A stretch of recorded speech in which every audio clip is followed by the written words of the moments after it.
పచ్చని చెట్లతో నిత్యం షిరిడీ సాయినాథుని నామస్మరణతో గోమాతల సేవ కోసం సాయినాథుని సందర్శించుకోవటానికి వచ్చే భక్తులు, గో ప్రేమికులతో నిత్యం సందడిగా ఉంటుంది. చిలకలూరిపేట పట్టణం, ఎన్టీఆర్ కాలనీ, సాయినగర్లో వేంచేసి ఉన్న షిరిడీ సాయినాథుని మందిరం 2018వ సంవత్సరం ఆగస్టు 30వ తేదీన వేద పండితులచే వేదమంత్రాల నడుమ ప్రారంభించిన దేవాలయం షిరిడీ సాయినాథుని మందిరం.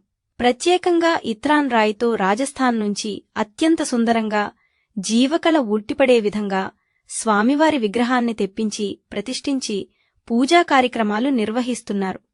ఎల్లప్పుడూ చిరునవ్వుతో ఉండి సహాయం కోసం ఎవరొచ్చినా నిత్యం అందుబాటులో ఉంటూ తనకు తోచిన సహాయాన్ని అందించటంలో ముందు ఉంటూ శ్రీ ద్వారకామాయి సద్గురు చారిటబుల్ ట్రస్టును ఏర్పాటు చేసి సాయినాథుని సేవలో ఉన్న చల్లా విజయకుమార్ గారి నేతృత్వంలో దేవాలయం నిత్య కళ్యాణం పచ్చతోరణంగా విరాజిల్లుతోంది.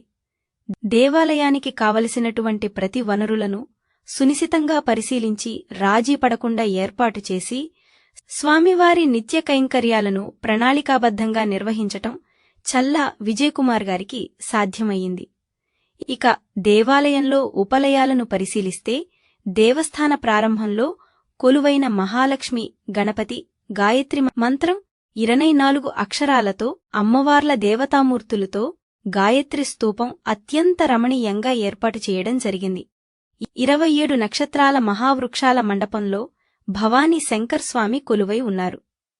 ఇక దేవాలయంలో ప్రత్యేకమైన విశేషాన్ని గమనిస్తే గోశాల నిర్వహణ. గోవుల నివాసం కోసం విశాలమైనటువంటి ప్రాంగణంలో గోవులను పోషిస్తున్నారు దేవస్థానం కమిటీవారు. ప్రతిరోజూ ఉదయాన్నే గోశాలకు వచ్చే గోసేవకులతో దేవాలయమంతా సందడిగా ఉంటుంది. ఆదివారం వచ్చిందంటే చాలు గోసేవకులు, గోప్రేమికులు తమ కుటుంబ సభ్యులతో వచ్చి ఉత్సాహంగా గోసేవలో పాల్గొంటారు. ఇక దేవాలయంలో పూజ విశేషాలు గమనిస్తే ప్రతిరోజు దేవస్థానం అర్చకులు ప్రాతకాల పూజలు, 4 హారతులు, ఇతర పూజా కార్యక్రమం నిర్వహించడం జరుగుతుంది. విశేష పర్వదినాలలో ప్రత్యేక పూజలు, అభిషేకాలు నిర్వహిస్తారు.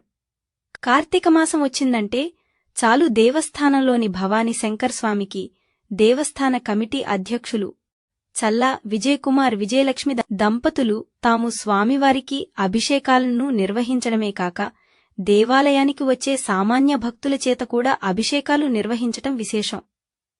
ఋగ్వేద పండితుల ఆధ్వర్యంలో మహన్యాసపూర్వక రుద్రాభిషేకాలు, పంచహారతులు, విశేష అలంకారాలు నిర్వహిస్తారు. ప్రతి గురువారం దేవస్థానంలో రుచికరమైనటువంటి అన్న ప్రసాద వితరణ కార్యక్రమం నిర్వహిస్తారు. ప్రతివారం 8 నుంచి 900 మంది వరకు భక్తులు ఈ అన్న ప్రసాద వితరణ కార్యక్రమంలో పాల్గొంటారు. ప్రతి వార్షికోత్సవానికి జరిగే అభిషేకాలలో స్వామివారి మూలవిరాట్కు భక్తులు స్వయంగా అభిషేకం చేసుకునే విధంగా ఏర్పాటు చేయటం విశేషం. ఇక దేవస్థానం కమిటీ అధ్యక్షుడు చల్లా విజయకుమార్ సేవ కార్యక్రమాలు అంటే ముందుండి సామాన్యులకు సైతం నిత్యం అందుబాటులో ఉండే వ్యక్తి.